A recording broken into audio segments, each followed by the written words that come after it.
وهو الذي سخر البحر لتأكلوا منه لحما طريا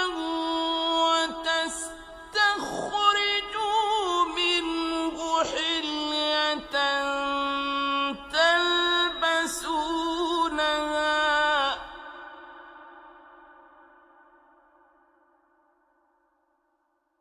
وترى الفلك